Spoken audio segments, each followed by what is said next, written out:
Hey y'all, what's up? It's me, Miss Ruby. Welcome back to my channel. In this video, I'm going to talk to you guys about how and why I am transitioning to a plant-based diet. For those of you guys who don't know, I am a 31-year-old mother and wife. I currently have a 2-year-old and I am pregnant with my second baby. Thank God. I would consider myself relatively healthy and someone who is pretty health conscious, but it has not always been that way, and it is still not nearly as good as I know it can get. So just to give you guys a little backstory, when I was about 15 years old is when I first came into the consciousness of health and wellness.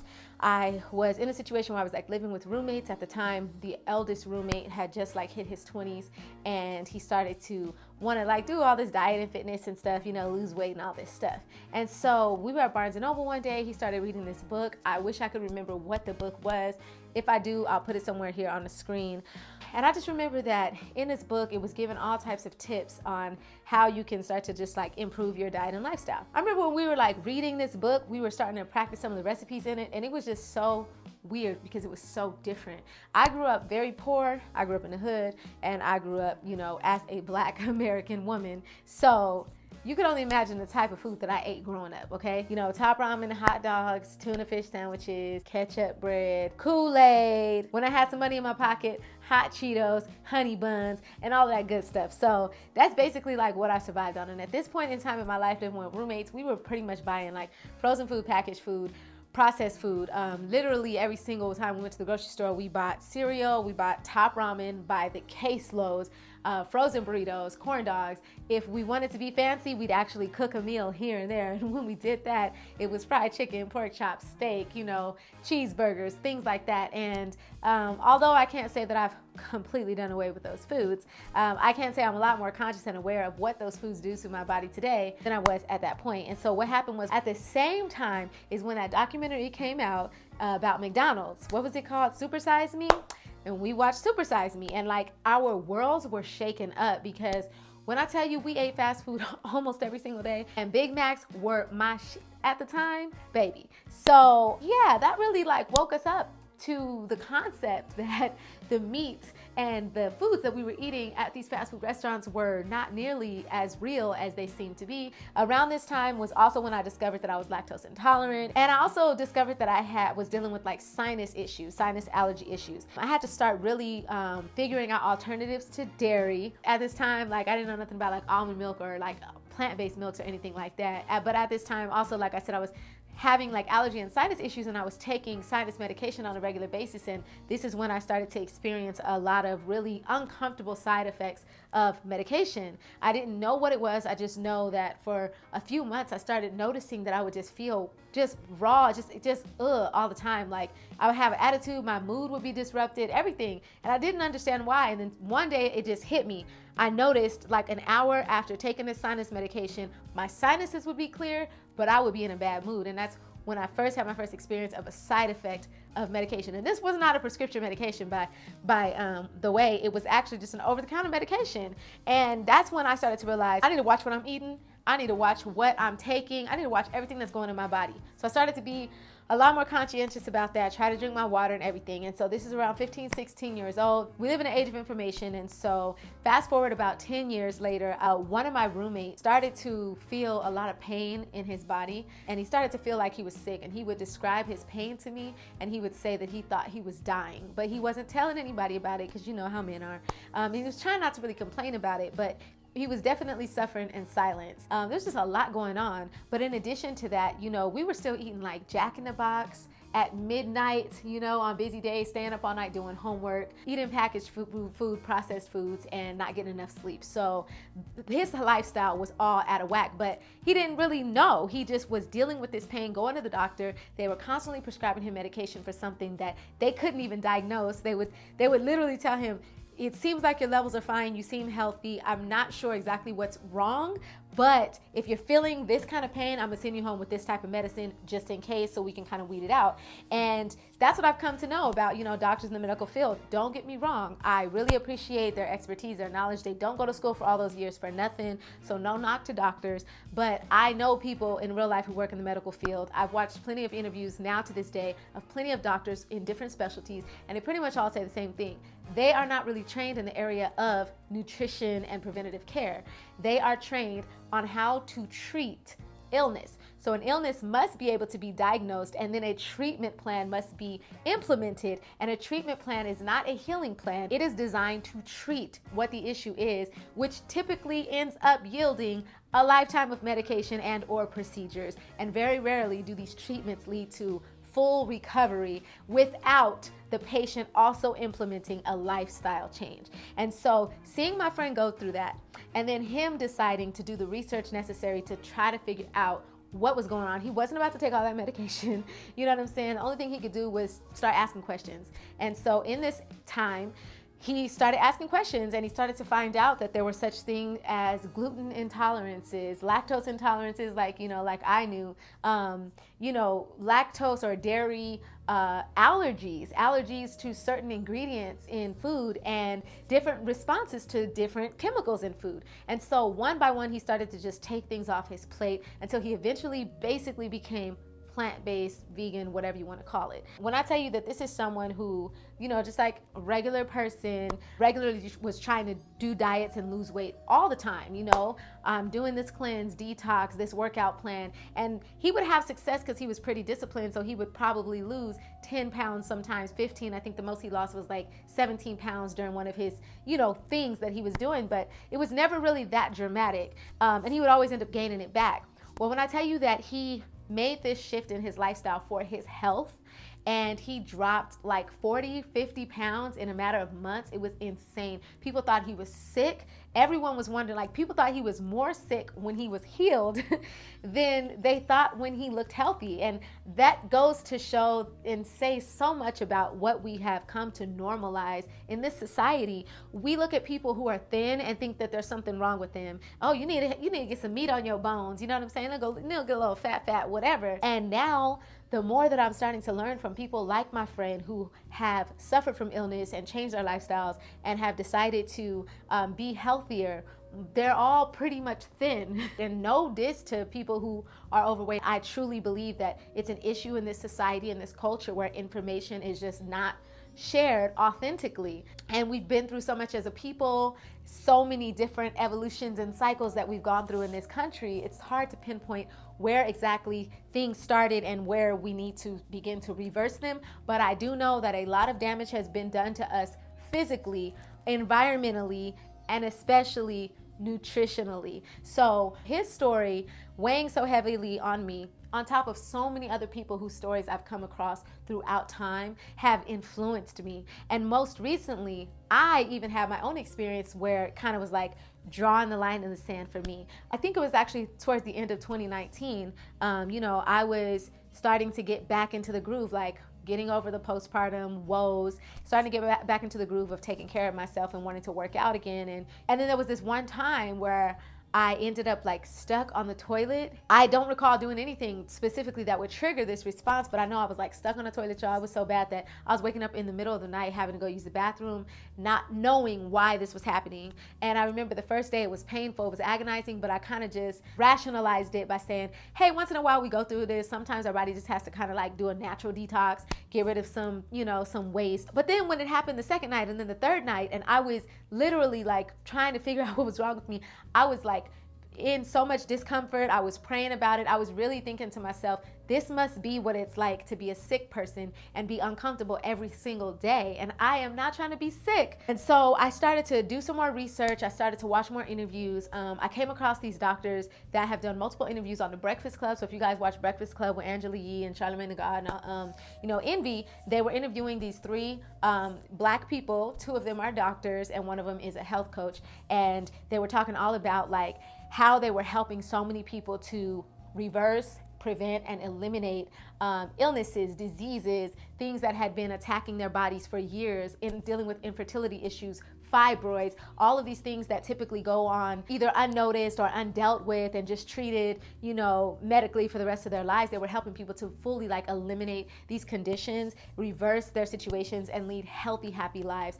And that really caught my attention because they had testimonials, people up there, giving their stories. You can go to their website, you can see person after person after person who has been healed. They have very intense programs put together. And so it kind of started me out on this journey of like really wanting to learn more. Like there's more information out there. That's when I came across like Dr. Sebi and finding out about his food list and, alkalinity, and understanding that we live in a time right now of fad after fad after fad. So I know there's veganism, there's vegetarianism, there's nutritarianism, there's, part-time vegan, part-time plant-based, all of these terms.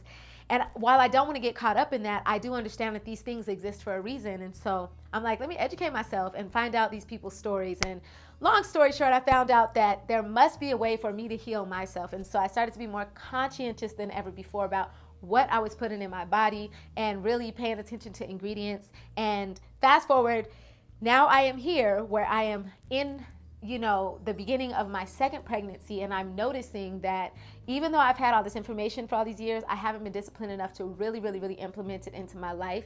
And I now feel worse this pregnancy than I did last pregnancy. And I hate it because pregnancy is uncomfortable as it is.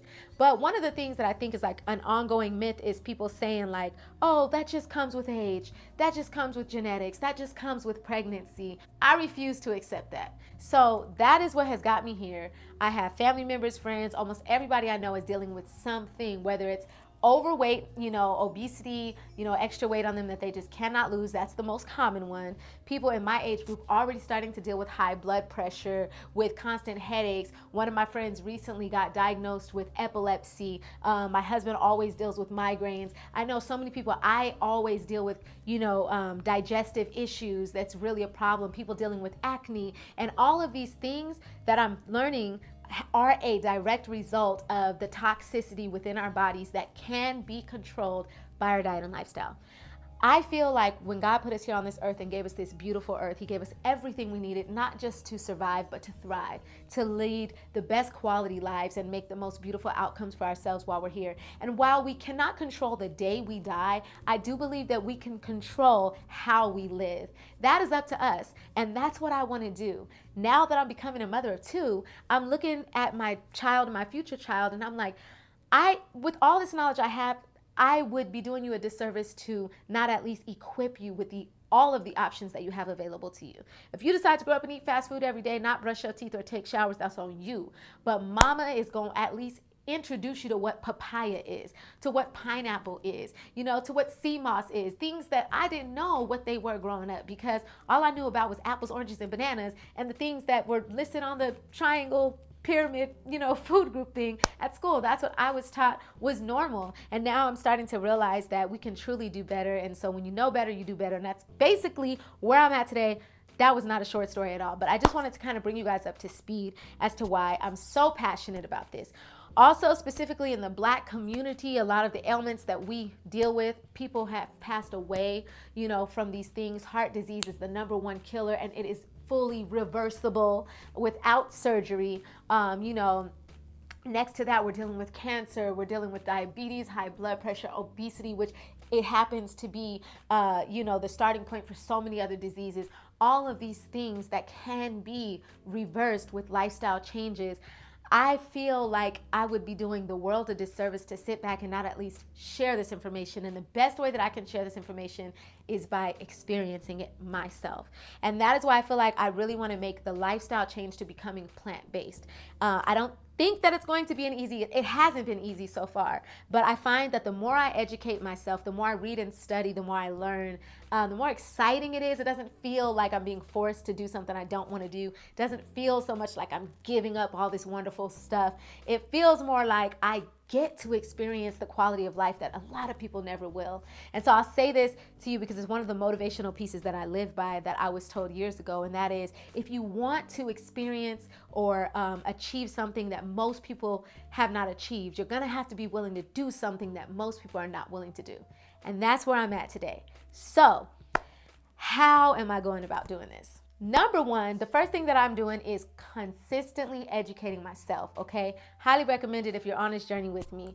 I always tell people this: don't let somebody talk you into going on a diet or cutting this or that out of your diet, because if you're doing it because someone told you to do it or because it looks popular but you don't understand it, you ain't gonna be able to keep up with it, okay? Just look at anything that you've stuck to for a long period of time in your life and ask yourself, how much did you know about it? You either started to experience the benefit right away and you stuck with it just because it was tried and tested and proven to be true, or you learned a lot about it along the way, and so even when you were struggling through the experience and the achievement, you had knowledge of what was to come that kept you motivated. And so that's where I am right now, especially being pregnant. I can't just go on a whole bunch of detoxes today.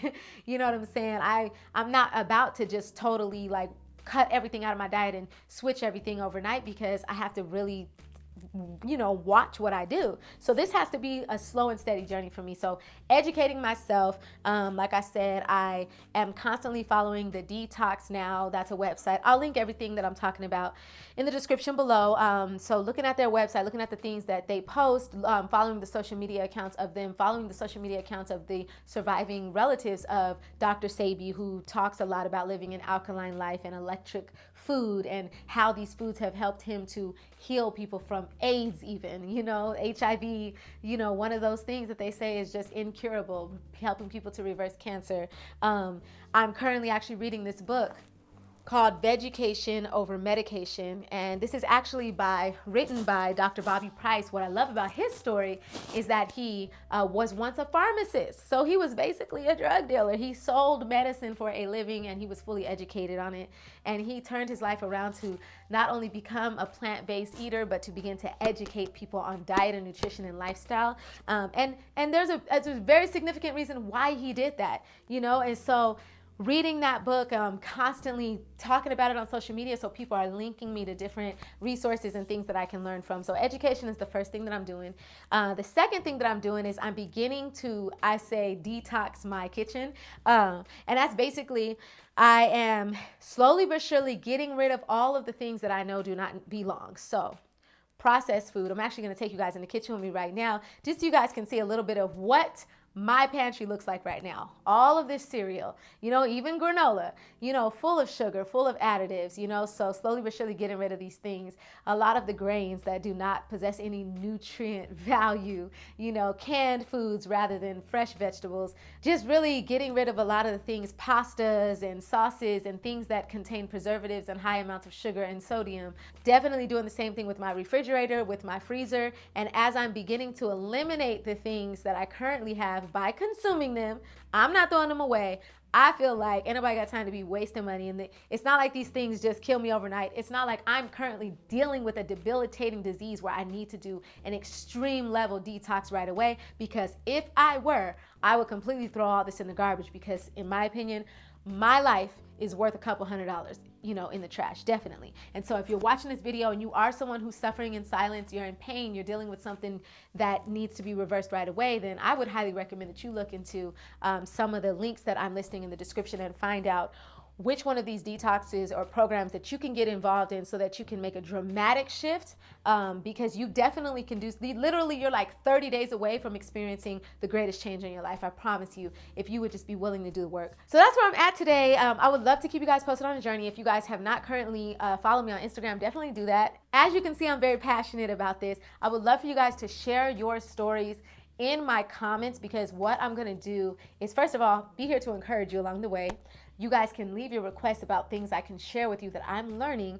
And I would love to look into your situations and find out if there's any resources I can point you to that could help you to improve your current situation, because that's the goal. You know what I'm saying? That is the goal. None of this will mean anything if nobody benefited from it. So thank you so much again for listening, for subscribing, for sharing this video, for commenting.